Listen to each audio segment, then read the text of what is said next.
Hello दोस्तों, तो स्वागत है आप सभी का हमारे यूट्यूब चैनल पर। जैसा कि आप सभी को पता है कि मैंने आपसे बोला था कि मैं आपके लिए इस चैनल पर कुछ और भी इम्पोर्टेंट फैक्ट्स और जीके वगैरह के या फिर आपके मैथ्स रीजनिंग के कुछ इम्पोर्टेंट ट्रिक्स वगैरह और आपकी क्लासेस भी रेगुलर रखूंगा। तो उसी सीरीज में हम आगे बढ़ रहे हैं। आज जो हम स्टार्ट करने वाले हैं वो हम करेंगे भारतीय राष्ट्रीय कांग्रेस के महत्वपूर्ण वार्षिक अधिवेशन। वैसे तो भारतीय राष्ट्रीय कांग्रेस हर एग्जाम में आपके 1 से 2 नंबर कम से कम आपके इससे आ ही जाते हैं। और ये इस हिसाब से ये जो है आपका बहुत ही ज़्यादा इम्पोर्टेंट टॉपिक हो जाता है। तो मैं आपको इसके कुछ इम्पोर्टेंट फैक्ट्स कवर कराने वाला हूँ। आप जो यहाँ पे लिखा हुआ है वो तो आपको ध्यान में रखना ही है।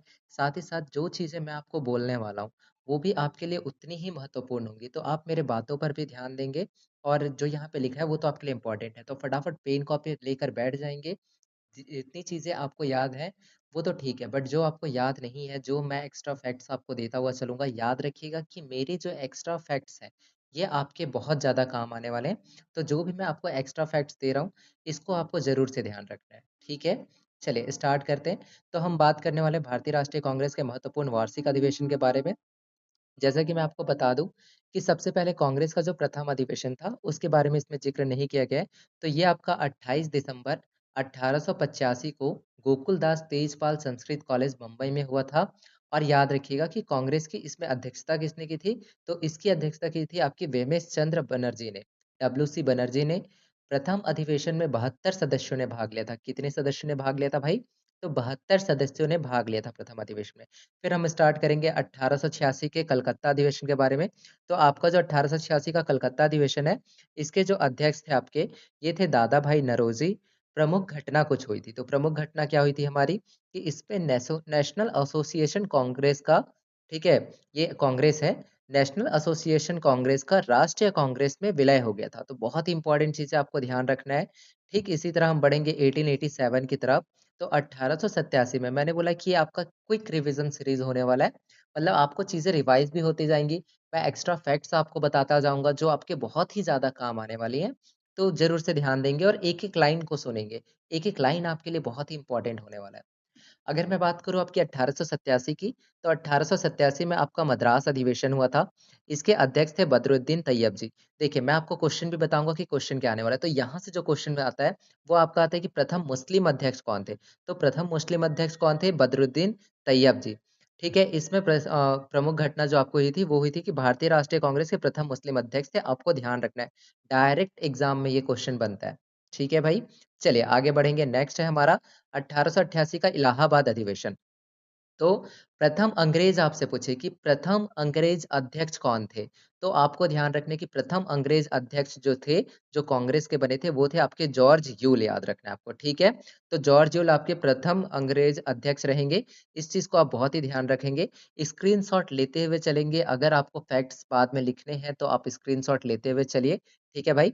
चलिए आगे बढ़ेंगे। हम 1888 के बाद देखते हैं। तो 1889 का बम्बई अधिवेशन।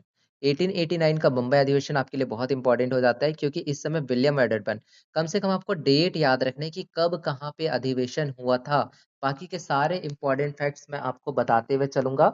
आपको सबसे इंपॉर्टेंट काम करना है कि आपको डेट याद रखना है। क्लियर है भाई सभी को? तो डेट आप याद रखते हुए चलेंगे। चलिए, मैंने बोला बम्बई अधिवेशन के जो अध्यक्ष थे वो थे विलियम वेडरबर्न। प्रमुख घटना जो हुई थी वो इंग्लैंड कांग्रेस के दृष्टिकोण का प्रचार करने के लिए एक प्रतिनिधि मंडल भेजने का फैसला किया गया था। ठीक है, तो प्रतिनिधि मंडल भेजने का फैसला कब किया गया था? 1889 के बम्बई अधिवेशन में। चलिए हम आगे बढ़ेंगे। 1890 का कलकत्ता अधिवेशन।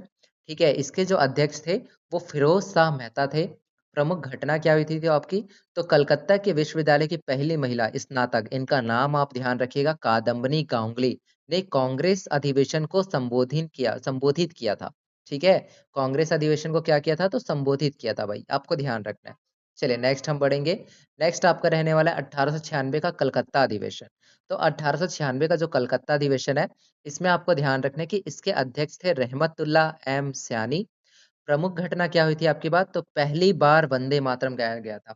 द मोस्ट इंपॉर्टेंट थिंग कि पहली बार वंदे मातरम कब गाया गया था? तो 1896 के कलकत्ता अधिवेशन में पहली बार वंदे मातरम गाया गया। बहुत ही अच्छे से आपको ध्यान रखना है। अगले हम चलते हैं 1905 की तरफ। तो 1905 में आपका हुआ था बनारस अधिवेशन। 1905 में आपका हुआ था बनारस अधिवेशन। और इसके जो अध्यक्ष थे, ये थे आपके गोपाल कृष्ण गोखले। जैसा कि आपको पता है कि इनको गांधी जी का राजनीतिक गुरु भी कहा जाता है, गोपाल कृष्ण गोखले को। तो ये भी आप ध्यान रखेंगे, क्वेश्चन आपसे ये भी बनता है, तो आपको ये भी ध्यान रखना है। क्लियर है भाई? चलिए हम आगे बढ़ेंगे इसी की तरफ। ठीक है, और एक और इम्पोर्टेंट फैक्ट आपको ध्यान रखना है कि बंगाल विभाजन कब हुआ था। तो 19 जुलाई 1905 को बंगाल विभाजन की घोषणा हुई थी। 19 जुलाई 1905 को बंगाल विभाजन की घोषणा हुई थी। और 7 अगस्त 1905 को, मैंने बोला कि मेरे एक एक लाइन इंपॉर्टेंट है आपके लिए, मेरा एक एक लाइन। 7 अगस्त 1905 को कलकत्ता के टाउन हॉल में स्वदेशी आंदोलन की घोषणा की गई। ठीक है, और बंगाल विभाजन कब लागू हुआ, तो 16 अक्टूबर 1905 को। मैंने आपको तीन इंपॉर्टेंट लाइन क्लियर किया यहाँ पे।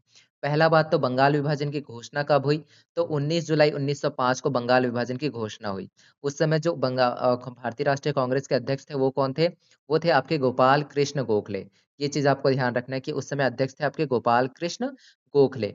इसके अलावा मैंने बोला कि 7 अगस्त 1905 को कलकत्ता के टाउन हॉल में स्वदेशी आंदोलन की घोषणा व बहिष्कार प्रस्ताव पारित हुआ।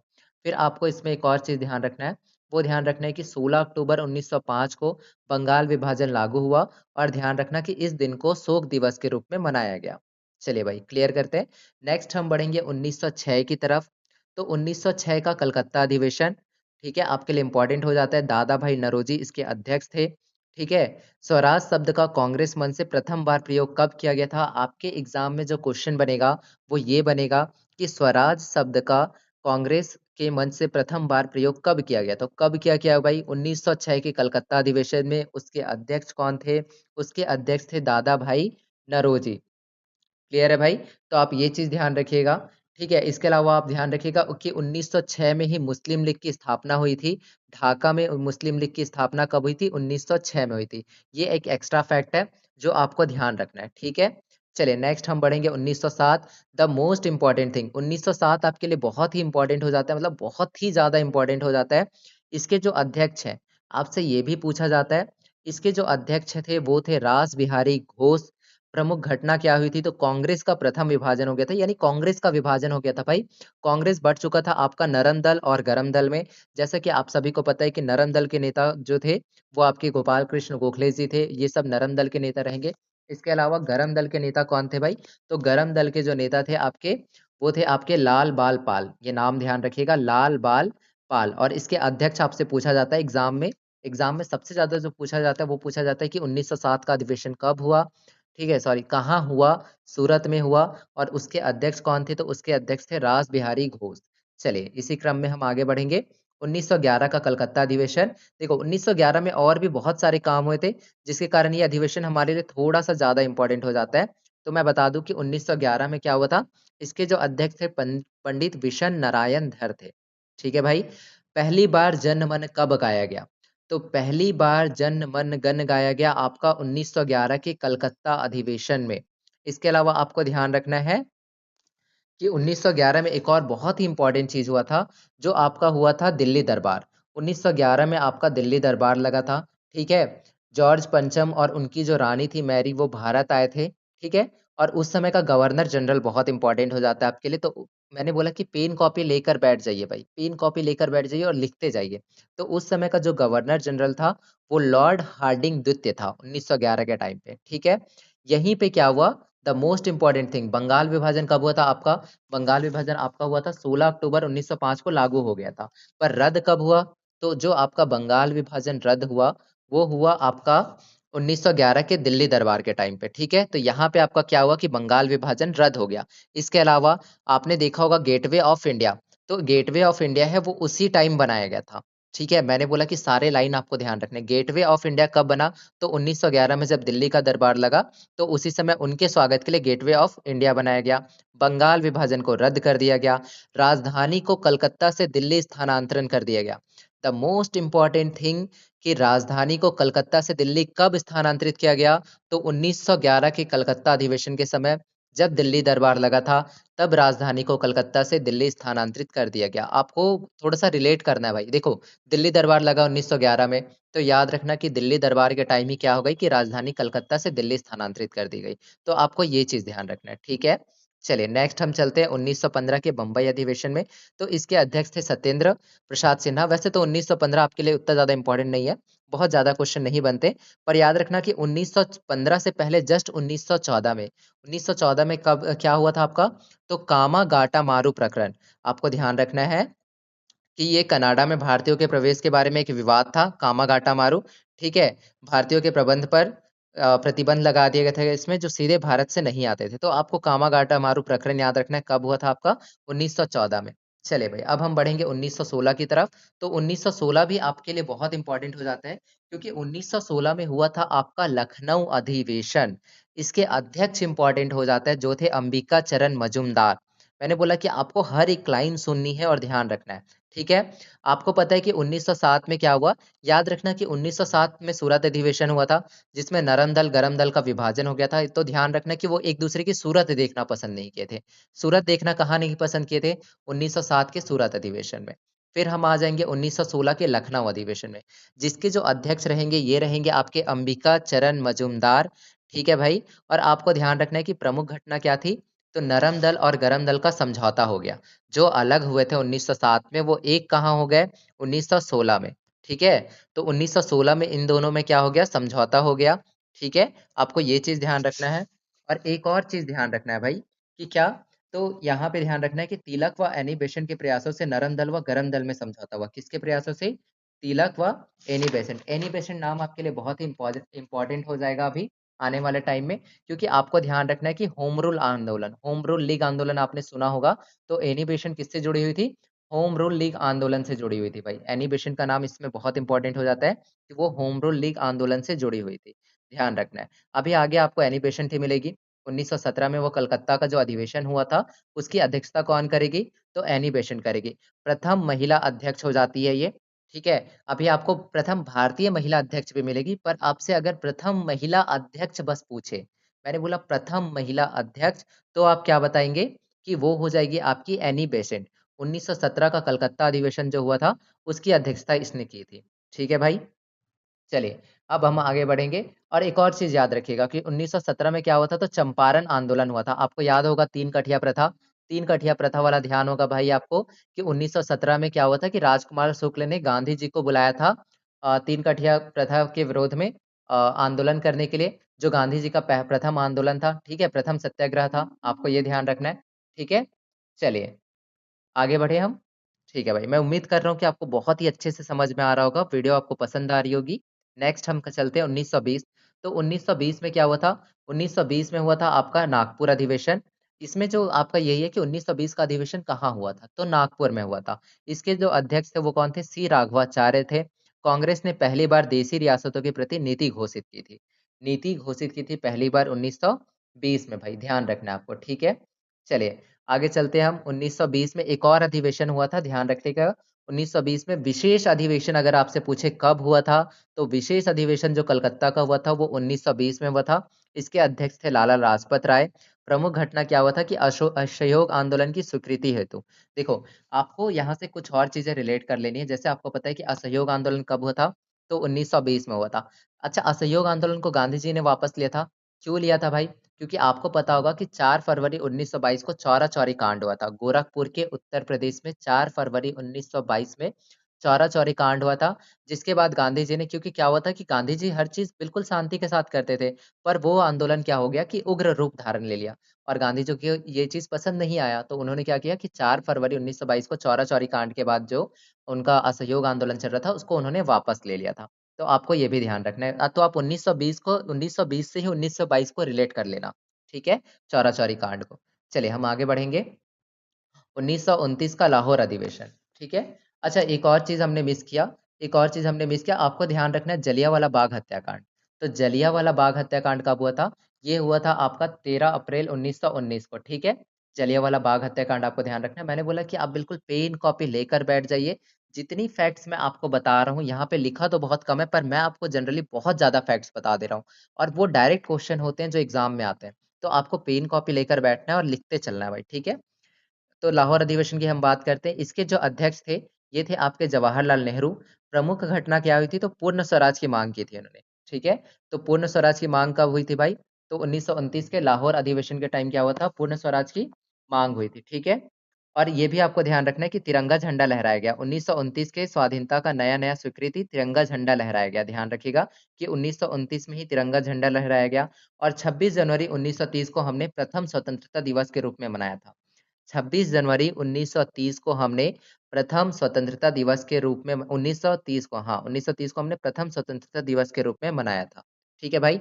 अब हम बात करेंगे 1931 के कराची अधिवेशन की। तो आपको पता है कि कराची अधिवेशन से एक ही सबसे इंपॉर्टेंट चीज पूछता है कि इसके अध्यक्ष कौन थे। तो कौन थे इसके अध्यक्ष? सरदार वल्लभ भाई पटेल। प्रमुख घटना क्या हुई थी? तो मूल अधिकारों का प्रस्ताव गांधी इरविन समझौता, आपको याद होगा गांधी इरविन समझौता हुआ था। ठीक है, 1931 में क्या हुआ था? गांधी इरविन समझौता हुआ था 5 मार्च 1931 को भाई। ठीक है, तो आपको ये चीज ध्यान रखना है। डॉक्टर बी आर अम्बेडकर और गांधी जी के बीच हुआ था ये समझौता, यरवदा जेल में हुआ था। तो आपको ये सब फैक्ट्स यहाँ से ध्यान रखनी है। इसके अलावा ये 3 गोलमेज सम्मेलन हुए थे 1930, 1931, 1932, जिसमें से एकमात्र जो 1931 का अधिवेशन हुआ था जिसमें गांधी जी ने भाग लिया था। और तीनों में अगर पूछे कि तीनों अधिवेशन में, मतलब जो तीनों गोलमेज सम्मेलन हुए थे उसमें किसने भाग लिया था? तो तीनों गोलमेज सम्मेलन में आपके डॉक्टर बी आर अम्बेडकर ने भाग लिया था। ठीक है भाई, चलिए ध्यान रखिएगा आप ये चीज। ठीक है, आगे बढ़ेंगे हम अपने अगले क्वेश्चन की तरफ। नेक्स्ट ना 1936 के अधिवेशन की हम बात कर लेते हैं। तो 1936 में आपका हुआ था लखनऊ अधिवेशन, ये आपको ध्यान रखना है। 1936 का लखनऊ अधिवेशन आपको ध्यान रखना है। और इसमें इंपॉर्टेंट फैक्ट्स मैं आपको बता दूं कि प्रमुख घटना क्या होता है कि जवाहरलाल नेहरू ने समाजवाद को भारत की समस्याओं का हल करने की कुंजी बताया था। ठीक है भाई, आपको यहाँ से सिर्फ नाम इंपॉर्टेंट रखना है कि 1936 का लखनऊ अधिवेशन हुआ था, अध्यक्ष थे उसके जवाहरलाल नेहरू। चलिए आगे हम बढ़ेंगे। अच्छा, द मोस्ट इंपॉर्टेंट क्वेश्चन जो यहाँ से बनता है, बहुत सारे लोग उसमें कंफ्यूज हो जाते हैं। अ, अच्छा, मैंने एक अधिवेशन छोड़ दिया है क्या? मैं चेक कर लेता हूँ। मैंने एक अधिवेशन छोड़ा है क्या 1924 का भाई? 1924 का छोड़ दिया है क्या मैंने? हाँ, तो याद रखिएगा 1924 में एक अधिवेशन हुआ था, वो शायद हमारा छूट गया है। इसमें नहीं दिया हुआ है, आप उसको भी नोट कर लीजिएगा। सॉरी भाई। तो 1924 के अधिवेशन को भी आप नोट कर लीजिएगा कि 1924 में जो अधिवेशन हुआ था वो बेलगाम में हुआ था। और उसकी अध्यक्षता, एकमात्र कांग्रेस अधिवेशन था जिसकी अध्यक्षता किसने की थी? तो जिसकी अध्यक्षता महात्मा गांधी ने की थी। 1924 का जो बेलगाम अधिवेशन था वो एकमात्र ऐसा अधिवेशन था जिसकी अध्यक्षता महात्मा गांधी ने की थी। इसके अलावा हमने 1925 भी छूट गया है शायद। तो 1925 में याद रखना कि कानपुर में अधिवेशन हुआ था और सरोजनी नायडू ने किया था, जो कि प्रथम भारतीय महिला अध्यक्ष थी। मैंने आपको बताया था कि प्रथम महिला कौन थी। तो प्रथम महिला जो थी आपकी, वो थी आपकी एनी बेसेंट भाई। मैंने क्या बताया कि प्रथम महिला आपकी कौन थी? प्रथम महिला थी आपकी एनी बेसेंट। ठीक है, मैंने आपको बताया था 1917 वाले में। प्रथम महिला कौन थी?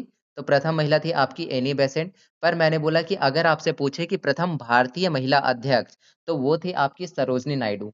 1925 के कांग्रेस अधिवेशन जब हुआ था कानपुर में, तो उसमें प्रथम भारतीय महिला अध्यक्ष सरोजनी नायडू थी। अपनी कॉपी में नोट कर लेंगे भाई, अगर यहाँ मिसिंग है तो कोई दिक्कत नहीं, आप अपनी कॉपी में नोट कर लीजिए। ठीक है। और मैंने बताया कि बेलगाम अधिवेशन जो हुआ था वो 1924 में हुआ था, जिसकी अध्यक्षता महात्मा गांधी ने की थी। एकमात्र अधिवेशन जिसकी अध्यक्षता महात्मा गांधी ने की थी। चलिए भाई आगे बढ़ते हैं। 1937 का फेजपुर अधिवेशन के बारे में बात कर ले। तो जो इसके अध्यक्ष थे वो थे जवाहरलाल नेहरू। और एकमात्र अधिवेशन बेलगांव, मैंने आपको इसलिए क्लियर कराया कि बेलगांव से आप ये मत सोच लेना कि वो अधिवेशन गांव में हुआ था, नहीं भाई।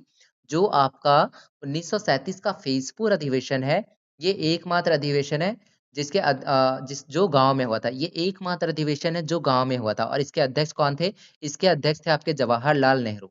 याद रखना है। फिर आपको याद रखना है 1938 का हरिपुरा अधिवेशन।